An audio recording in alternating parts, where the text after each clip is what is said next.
Hi, my name is Mike Chow, and I would like to tell you a little bit about my family and how difficult it was for my parents to immigrate into this country.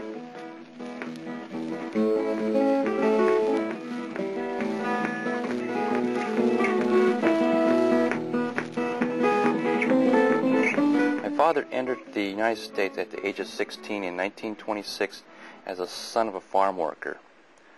This person who brought my father into this country was not really my grandfather. He was just somebody who was granted permission to enter the U.S. He claimed that my father was one of his sons. My father worked for this man for years as a farm laborer with very little pay. I suppose that there was some debt that was owed to this person for bringing him into this country. Back then, it was very difficult for the Chinese to immigrate into this country. The Chinese Exclusion Act, passed in 1882, was still in effect, making it almost impossible for the Chinese to get into the U.S. About 1934, the marriage of my mother and father was arranged through letters between relatives and acquaintances. The marriage ceremony was performed in China by proxy because my father could not be there. A rooster stood in for my father during the ceremony. After they were married, my mother was put on a ship bound for the U.S. to meet my father for the first time. The trip took about a month. When she arrived, my mother was sent to Angel Island for processing. The immigration authorities decided to detain my mother there until her paperwork was verified or straightened out. My mother was detained on Angel Island for 18 months before she was denied access and ultimately sent back to China. While she was being detained, my father would come up every week to visit her for the 18-month period she was there. When she arrived back in China, she had to live with my father's mother because she was recognized as my father's wife. She could not go back to live with her own family. She was basically treated like a servant the whole time she lived with my father's mother. My mother lived with my grandmother for 15 years. Even though the Chinese Exclusion Act was repealed in 1943, it was not until 1949 that my father tried again to bring her into the U.S. This time he was successful. 5 of us kids were born after my mother arrived. All of us were born in the 1950s. There were 3 boys and 2 girls in our family. We all grew up on a farm that my father and mother purchased in 1954.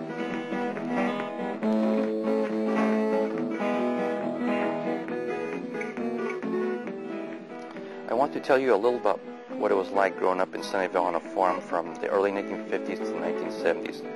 My family was involved in growing chrysanthemums for the commercial flower market. In the early days, my father would basically grow 1 crop a year. He would stagger the plantings of the crops so that they would not bloom all at once. The flowers were started from cuttings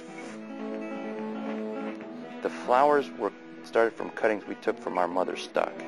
As kids, I remember picking thousands of the cuttings and stripping the leaves off with my brothers and sisters. These cuttings were placed in special propagation beds for 2 or 3 weeks to develop roots. After the cuttings were rooted, they would be planted in cheesecloth greenhouses where the soil would be meticulously prepared by machinery operated by my father. The flowers took about 18 weeks to mature and bloom. While the flowers were growing, they had to be watered, fertilized, sprayed for insects, and shaded from the sun before they were ready to bloom. When the flowers were ready, they would be cut, graded for size, and bunched in bundles of 25 stems by hand. After the flowers were cut, my father would get up in the morning at 4 a.m. to take the chrysanthemums to the San Francisco flower market to sell to retail florists. My father would be home by noon, and he would spend the rest of the day cutting flowers for the next day. From what I recall, most of the Asians in Santa Clara Valley at the time were involved in growing flowers for the floral industry. It was a business that they could work in because it did not require them to be able to speak English well or at all. My father was one of those individuals who could not speak or read or write English, but he was still able to run a business through the small but tightly knit Chinese community that existed. My father started growing flowers in the early 1940s in what is now called East Palo Alto, In 1954, my father moved to Sunnyvale. My family grew flowers there until 1972. During this period, there were numerous orchards throughout the area. I remember coming home after school and having to do our chores before we could go out and play in the orchards and fields. During this period of time, there were very few Chinese families living in Santa Clara Valley. I remember going to Bennett Elementary School, which no longer exists, and being the only Asian person in the classroom. There were probably 3 or 4 other Asian kids in the whole school beside my brothers and sisters. I knew we were kind of different from the other kids. I remember being teased and made fun of by some of the other children, but most of them didn't do that. Now the population of Santa Clara Valley is very integrated and culturally diverse.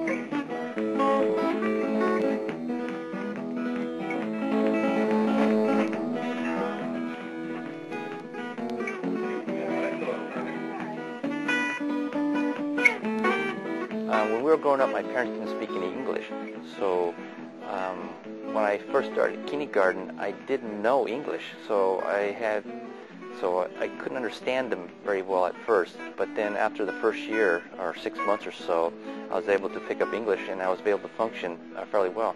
Actually, English is my second language, and Chinese is my primary language that I learned when I was growing up.